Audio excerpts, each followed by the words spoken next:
We exercise our right of reply to one more attempt by the leader of Pakistan to tarnish the image of this august forum by bringing in matters internal to my country and going so far as to spew falsehoods on the world stage.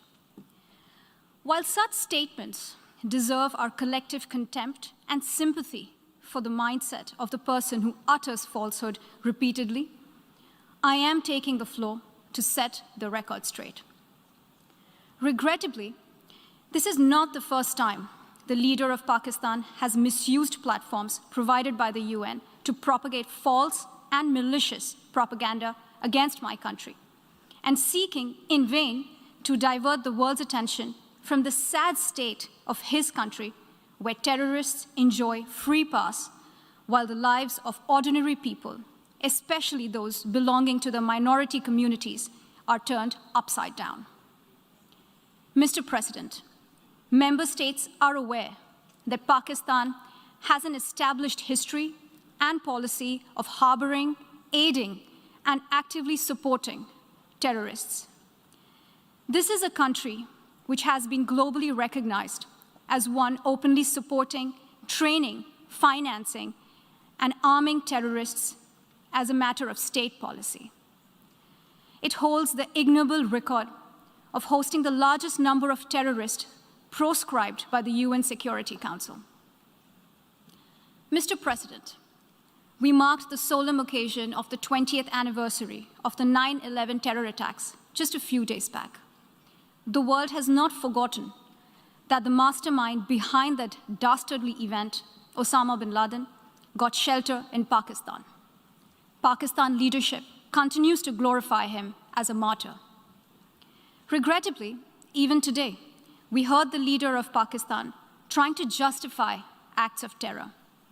Such defense of terrorism is unacceptable in the modern world. We keep hearing that Pakistan is a victim of terrorism.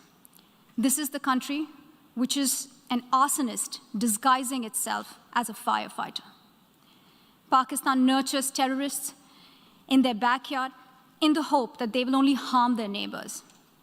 Our region, in fact, the entire world, has suffered because of their policies.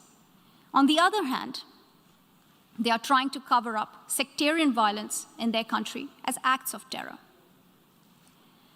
Mr. President, this is also the country that still holds the despicable record in our region of having executed a religious and cultural genocide against the people of what is now Bangladesh. As we mark the 50th anniversary this year of that horrid event in history, there is not even an acknowledgement, much less accountability.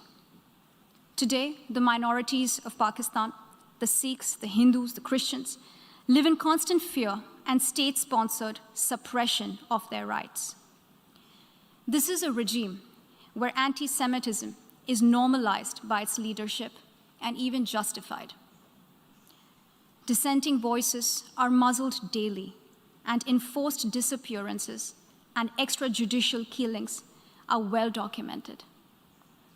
Mr. President, unlike Pakistan, India is a pluralistic democracy with a substantial population of minorities who have gone on to hold highest offices in the country, including as President, Prime Minister, Chief Justices, and Chiefs of Army Staff. India is also a country with a free media and an independent judiciary that keeps a watch and protects our Constitution. Pluralism is a concept which is very difficult to understand for Pakistan, which constitutionally prohibits its minorities from aspiring for high offices of the state. The least they could do is introspect before exposing themselves to ridicule on the world stage. Finally, Mr. President, let me reiterate here that the entire Union territories of Jammu and Kashmir and Ladakh were, are, and will always be an integral and inalienable part of India. This includes the areas that are under the illegal occupation of Pakistan. We call upon Pakistan to immediately vacate all areas under its illegal occupation. Mr. President, allow me to be categorical about India's position. We desire normal relations with all our neighbors, including Pakistan.